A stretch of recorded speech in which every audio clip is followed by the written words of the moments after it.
In this video, I'll touch on the first of 3 lessons of my all-time favorite book. Lessons that you could say single-handedly changed my life. The War with Hannibal is an account of ancient Rome's second and most brutal war with the Carthaginians, coming from what is now Tunisia.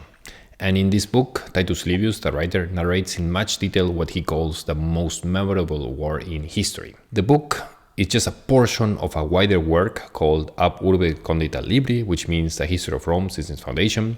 And it's a book that is over 2,000 years old. A book that basically was written even before Christ was born. Incredible that we actually have the opportunity to read this book now and see with color and detail incredible stories. In 218 BC, the great general from Carthage, Hannibal Barca, crossed the Alps with elephants and invaded Italy in what's one of the most famous expeditions in ancient history. Hannibal would go on to kick off what's now called the Second Punic War, which just came 20 years after what was a brutal First Punic War. After Hannibal's crossing of the Alps, Rome would go to get smashed by Hannibal in 3 major battles: the Battle of Trebia, Lake Trasimene, and Cannae. And these are big, gigantic battles. We're talking about in Lake Trasimene as one of the biggest, if not the biggest, ambush in military history. And the Battle of Cannae is one of the most famous, if not the most famous battle of all time, where Carthage and Hannibal, specifically Hannibal's army, destroyed what the biggest army Rome had ever put on the field. We're talking about an army of over 80,000 people, 2,000 years ago. So just for context, in these 3 battles alone, over these 3 years, Rome lost more people than the US did in the First World War, which is absolutely crazy. Here's the first lesson. You can't control events, but you can control how you react to them. And here we want to go through Rome's historical reaction to the Battle of Cannae. After Cannae, Rome had over 100,000 dead on the field. They were completely smashed. And in that context, Hannibal went to the Romans and told them, hey guys, let's make a deal. And it was not a bad deal on that. It was like peace terms and okay, you guys lost the war, let's move on. But like, it was not like, okay, Rome would be completely destroyed or anything like that. And in that context, we would have expected that most ancient cities or ancient republics, as is the case of Rome, was to say, yeah, okay, let's make a deal and let's move on. But that's not Rome. The Romans, basically what they did is that they told Hannibal to himself, and then like they would keep on fighting and they would double down. And Rome didn't just give up, as every president would have obliged them to do, but instead, as I say, like doubled down, kept fighting, and set up their own brutal terms, both internally and externally also to Hannibal. And spoiler alert, after over almost 2 decades of fighting after these battles, Rome would go and win the war. So we're talking about like people that are incredibly tough. But what specific things did the Romans do? In the immediate aftermath of Cannae, Rome did 5 things that, in my opinion, set them apart from basically every other like state or republic or even empire in history, and shows them how tough these people were, how tough the Romans were, and it almost in a way explains why they wouldn't go and conquer the world in a way.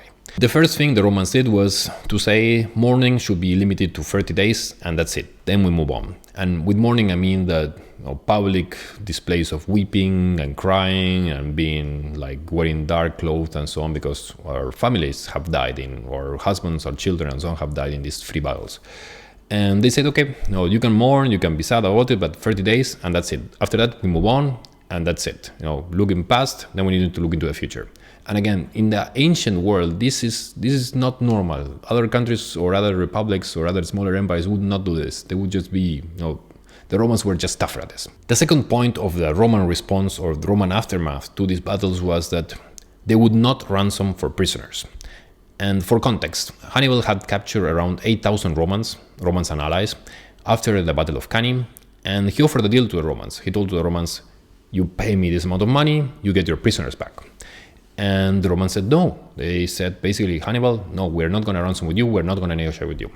And this is in a tough context. I mean, 8,000 people doesn't sound like too much, but basically when you had lost 100,000 and basically like you lost almost all of your armies and you don't really have a lot of soldiers left on the field, these 8,000 trained soldiers and so on, it's a big deal.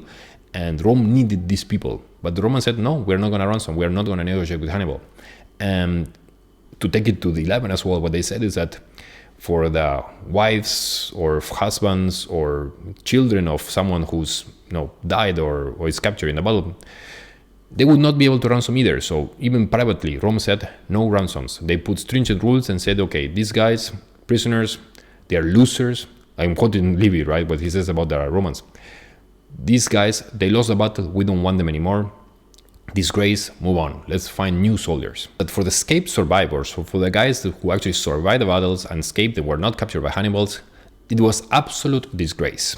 And again, in the context of you basically have no army left, and then for the few soldiers that escaped the battle and basically spared themselves of being captured or being smashed by Hannibal's army, these guys, when they got back to Rome, they got into complete disgrace. Again, treated as losers and treated as a disaster for the Republic.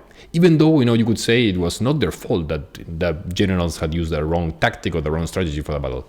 But in all cases, for the Romans, it's just not good that you lose a battle, as these guys did. And what they did, it was that they took all these contingents, and we're not talking about a massive army, but a sizable number of thousands. They took them all out, and they say, okay, you're going to fight in Sicily against the Carthaginians there, and you're not allowed back in Italy until the war is over. Again, in absolute disgrace. And these guys could go and then serve in Italy for almost the next 20 years and not be allowed to stay in cities. They are not allowed to have horses. They're basically treated as black sheep for the rest of the war. And again, showing for the Romans to send a message to their armies and people and so on that we have zero toleration for losers. If you go next time against Hannibal, or you die fighting, or you never come back. And again, to stress, this is not normal. And after Cannae, Rome basically had no armies left on the field. They couldn't just spare these prisoners and tell them Hannibal to enslave them and to let them go, or basically to send their few legions left to Sicily. But they still did that. And what they did after, it's even more crazy if you think about it. The next thing the Romans did was to enlist full new legions, but make them out of young people, ex-convicts and ex-slaves. And just as a clarification for those of you who don't know, that slavery in antiquity was very common, and in this case was mostly people who, for example, had fallen into debt, and because they couldn't pay into debt, they just got into slavery with someone. So we're not talking about any ethnicities or any type of things like that. It's just the way it was 2,000 years ago.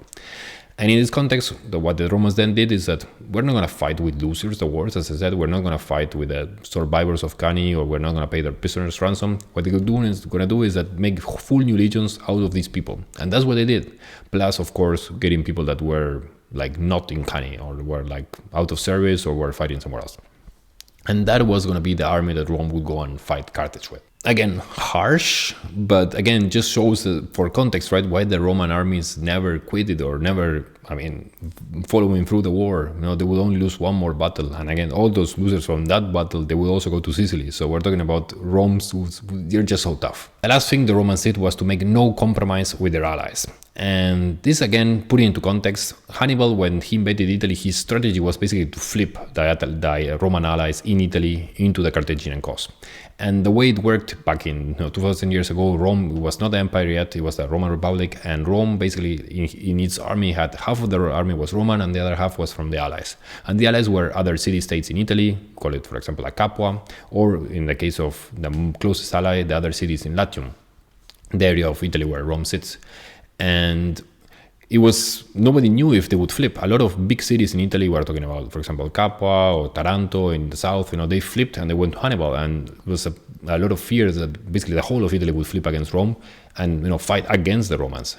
And in that context, which after Cannae, half of the Roman Senate was dead on the field, and basically with the senators were fighting and half of them died. And the Senate at this time of, Roman history, this was where basically who called the shots in Rome.